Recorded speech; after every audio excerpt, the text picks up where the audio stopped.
હે રામે રામ ડાયરા ને રામ રામ. કેમ છે ડાયરો? મોજમાં?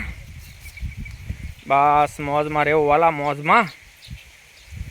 તો હવે આપણે 4 જમણ થઈ ગયા છે અને આંટો મારવા નીકળ્યા વાડીમાં. આપણે ઓલું ખાટી છાશ અને ગાયનું સાણ છાંટ્યું હતું, ખબર હોય તો, પોંપેથી. કેમ કે ઓલું શેઢાડી આવતી, શેઢાડી સિંગના છોડવા ખાઈ જાય, ખાઈ થોડી અને ખેંચે જાય. તો એની માટે આપણે ફરતો રાઉન્ડ માર્યો હતો ખાટી છાશ ને ગાયનો સાણનો. તો હવે જોઈએ ક્યાંય આવેલી છે કે નહીં એમ. એટલે હું કહું હાલો વાડીમાં ગયા સાવી તો હું કહું આપણે વિડીયો બનાવતા જઈએ, તો બીજાને કદાચ સાંટવું હોય આ રીતનું તો સાંટીએ કે એમ.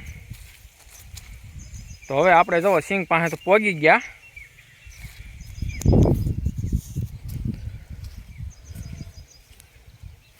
અને આમાં ક્યાંય હગડ જેવું ક્યાંય છે નહીં.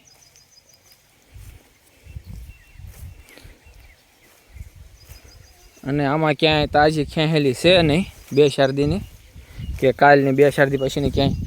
જો 4 દી પહેલાંની છે, એમનામ છે છોડવા, જો હળી ગયા. અને તાજું ક્યાંય આમાં ખેંચેલું નથી. એટલે જે એકાદી વાર 4-5 દી રહીને પાછો એક રાઉન્ડ મારી દેવો છે ખાટી છાશ ને ગાયનું સાણનું હડોયું કરીને.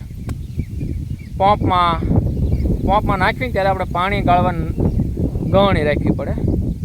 પાણી ગાળવીને એ ગળણીથી ગાળવું પડે, નકર છાશના ફોદા હલવાઈ જાય અને સાણે તે ફિલ્ટરમાં હલવાઈ જાય.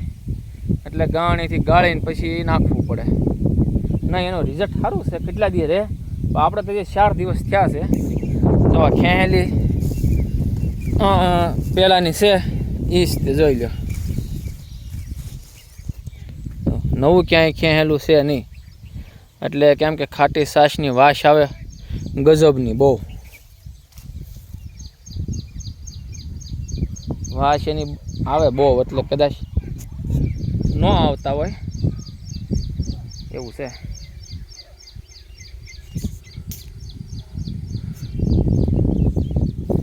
અને હવે સિંગાઈ જોવો હવે પાઇક ઉપર આવી ગઈ છે. આ ભાદરવી આવે ને ત્યાં ખેંચવી તો જોહે જ તે.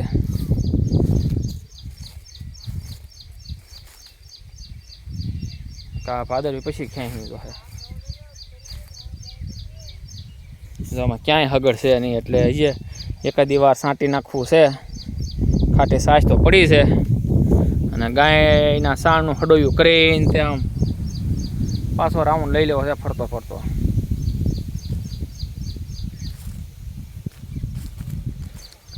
તો મિત્રો વિડીયોને આમ જો સબસ્ક્રાઈબ કરજો હો મારા વાલા.